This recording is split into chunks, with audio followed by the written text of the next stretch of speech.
Ein einziger Tag entscheidet über die Zukunft eines ganzen Landes. Am 14. Oktober 1066 stehen sich auf einem Hügel in Südengland zwei Armeen gegenüber. Oben König Harold Godwinson und seine angelsächsischen Krieger, erschöpft, aber entschlossen, ihr Land zu verteidigen. Unten Wilhelm, Herzog der Normandie, mit einer modernen Invasionsarmee aus Rittern, Bogenschützen und tausenden Kämpfern, die den Kanal überquert haben. Der Morgen ist kalt und neblig. Banner flattern im Wind, Rüstungen klirren, Pferde schnauben. Die Spannung ist greifbar. In wenigen Stunden wird hier gekämpft werden, mit Pfeilen, Schwertern und Äxten. Und am Ende dieses Tages wird England nicht mehr dasselbe sein. Eine einzige Schlacht verändert alles.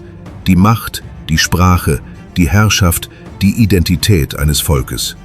Das alte England stirbt an diesem Tag und ein neues wird geboren.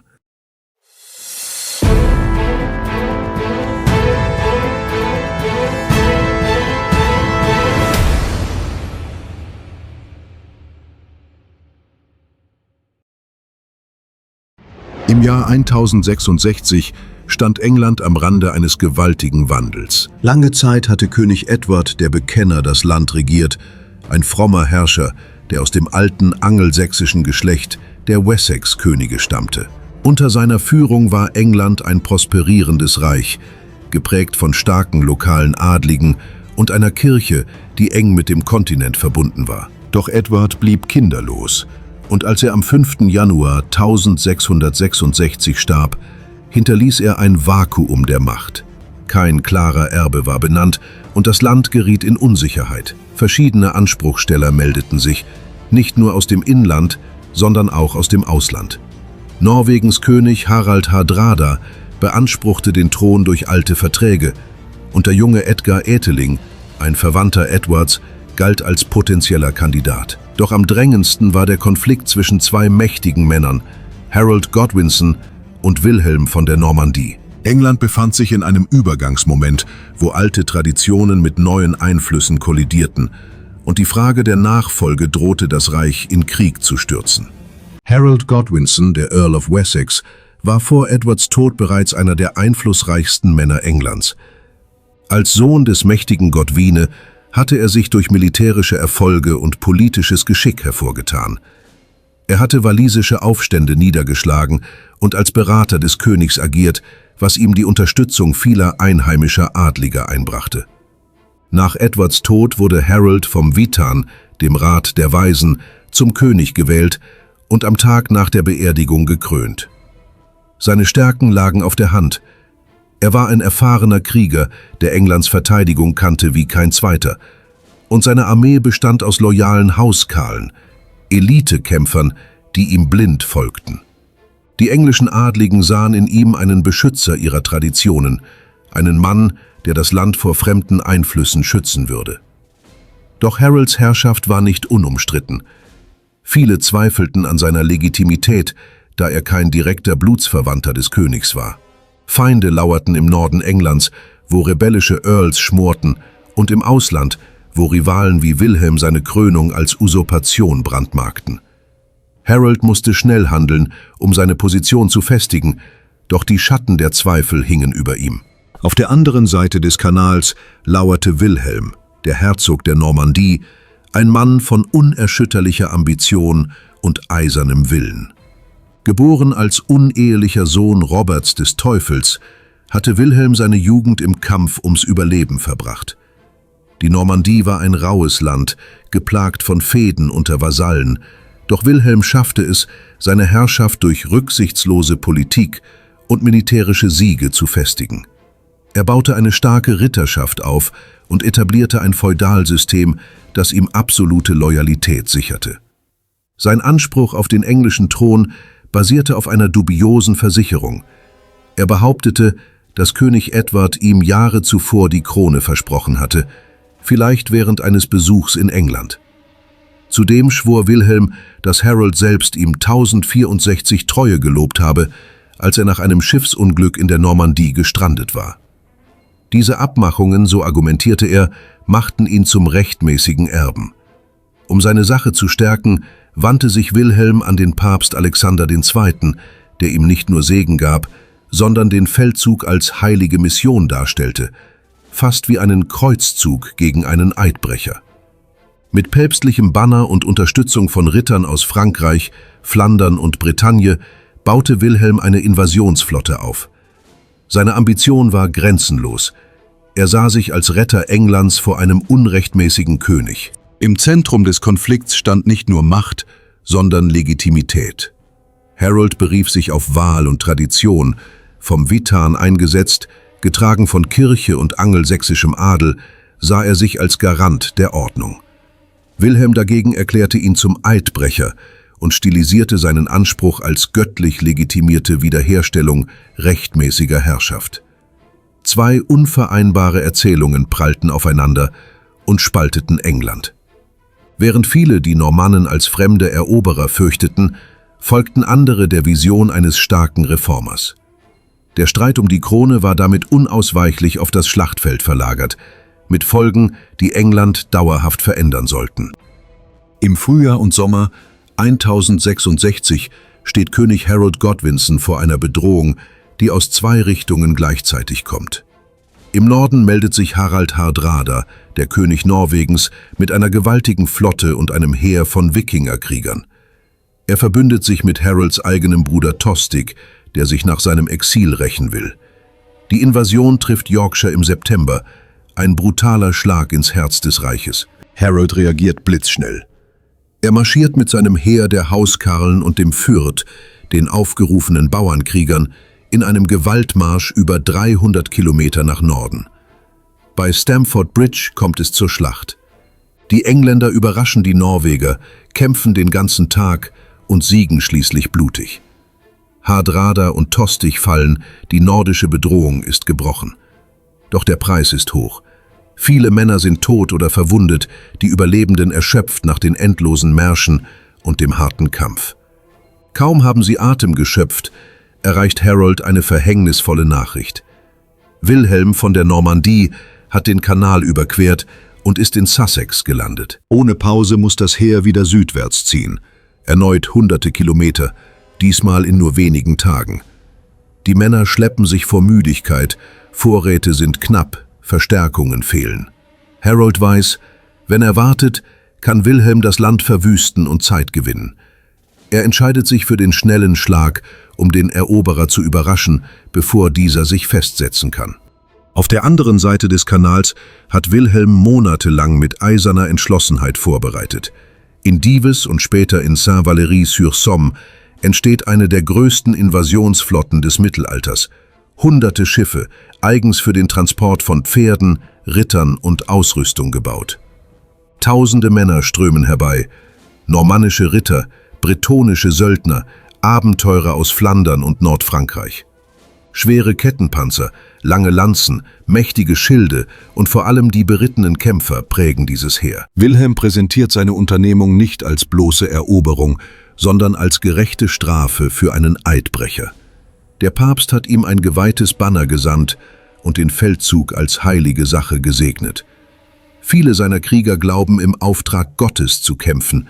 Das verspricht nicht nur Beute, sondern auch Ablass der Sünden. Diese religiöse Überzeugung schweißt das Heer zusammen und lockt weitere Freiwillige an. Die beiden Armeen, die sich nun gegenüberstehen, könnten unterschiedlicher kaum sein. Die Angelsachsen setzen auf den klassischen Schildwall, eine dichte Mauer aus Fußsoldaten, Schilde überlappend, Speere und Äxte nach vorn gerichtet. Diese Formation ist nahezu uneinnehmbar, solange Disziplin und Standhaftigkeit halten. Sie kämpfen defensiv, auf vertrautem Boden und verlassen sich auf ihre rohe Kraft im Nahkampf. Die Normannen hingegen bringen eine neue Art der Kriegsführung. Bogenschützen, die aus der Distanz schwächen, Infanterie, die Druck ausübt und vor allem die schwere Kavallerie, die in schnellen, koordinierten Angriffen durchbricht. Beweglichkeit, Taktik und Kombination der Waffengattungen stehen hier gegen die starre, aber zähe Verteidigung der Engländer. Diese Gegensätze in Ausrüstung, Ausbildung und Mentalität werden den Tag entscheiden. Als Harold seine erschöpften Männer auf dem Hügel bei Hastings in Stellung bringt, stellt sich eine Frage, die Historiker bis heute beschäftigt. Hatte er überhaupt eine echte Wahl? Musste er alles auf eine einzige rasche Schlacht setzen, weil sein Heer sonst auseinandergefallen wäre und das Land verloren gewesen wäre? Oder hätte ein längeres Abwarten, eine Verteidigung weiter im Inland, vielleicht doch seine Rettung sein können?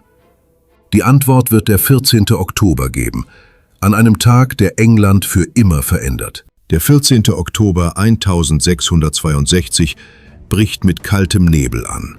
Doch als die Sonne höher steigt, lichtet sich der Dunst über dem Senlac-Hügel. Oben steht das englische Heer in einer dichten, undurchdringlichen Formation, ein massiver Schildwall, der den gesamten Kamm besetzt. Die hauskahlen Harolds bilden das Zentrum, flankiert von den Fürth-Milizen der umliegenden Grafschaften. Schilde überlappen sich wie Schuppen, dahinter ragen lange Speere und schwere Äxte hervor. Die Männer sind erschöpft vom Gewaltmarsch, doch die erhöhte Position gibt ihnen Zuversicht. Von hier oben müssen die Normannen bergauf angreifen, gegen eine Mauer aus Stahl und Villen. Unten im Tal formiert Wilhelm sein Heer in 3 Treffen. Links die Bretonen, in der Mitte die Normannen, rechts die französischen Verbündeten. Den Anfang machen die Bogenschützen. Ein Pfeilhagel prasselt den Hügel hinauf, doch die Entfernung ist groß und die englischen Schilde fangen die meisten Geschosse ab. Nur wenige Männer fallen. Dann rückt die normannische Infanterie vor, schwer gepanzert, mit Schwertern und Speeren. Sie erreichen den Schildwall, stoßen zu, hämmern gegen die Schilde, doch die Engländer halten stand. Stunde um Stunde prallen die Angriffe ab. Die Normannen kommen nicht voran, der Boden vor dem Wall füllt sich mit ihren Toten und Verwundeten. Gegen Mittag wendet sich die Kavallerie ins Gefecht. Die berittenen Ritter donnern den Hang hinauf, Lanzen gesenkt. Der Aufprall ist gewaltig. Pferde wiehern, Schilde splittern, Männer schreien. Doch wieder bricht sich der Angriff an der englischen Linie. Die Pferde finden keinen festen Halt im aufgeweichten Boden und die Hauskahlen schwingen ihre Äxte mit tödlicher Präzision. Viele Ritter stürzen, werden niedergetrampelt oder von Speeren durchbohrt. Auf dem linken Flügel gerät die bretonische Abteilung in Panik und zieht sich zurück. Der Rückzug wird chaotisch, fast zur Flucht. In diesem Moment geschieht der entscheidende Fehler. Teile der englischen Miliz, vor allem aus den Reihen der Fürth auf den Flanken, können der Versuchung nicht widerstehen. Sie brechen aus dem Schildwall aus und jagen den scheinbar geschlagenen Feind den Hang hinunter. Disziplin löst sich auf, die Formation öffnet Lücken. Wilhelm erkennt die Gelegenheit sofort. Er lässt seine Kavallerie wenden, die Verfolger umfassen und abschneiden. In einem weiten Bogen schließen die Reiter den Ring, fallen über die isolierten Engländer her und machen sie nieder.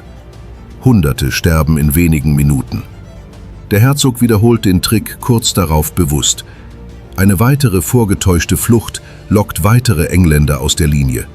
Wieder schließen die Reiter den Kreis, wieder wird die Verfolgung zur Katastrophe. Der Schildwall wird dünner, die Flanken bluten aus und die Moral der verbliebenen Männer sinkt. Am späten Nachmittag, als die Sonne schon tief steht, konzentriert Wilhelm einen letzten massiven Angriff auf das Zentrum, wo Harold mit seinen Hauskarren steht. Bogenschützen schießen nun steil in die Höhe, sodass die Pfeile senkrecht auf die Engländer herabregnen und über die Schilde hinwegtreffen.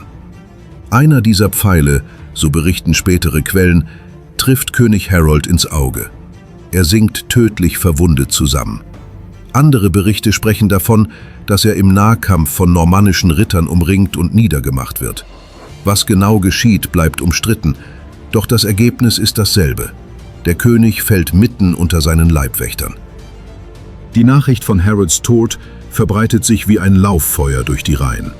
Zuerst nur ein Flüstern, dann ein Schrei: Der König ist tot! Die Hauskahlen kämpfen noch eine Weile verbissen um seinen Leichnam, doch ohne ihren Anführer bricht der Widerstand zusammen.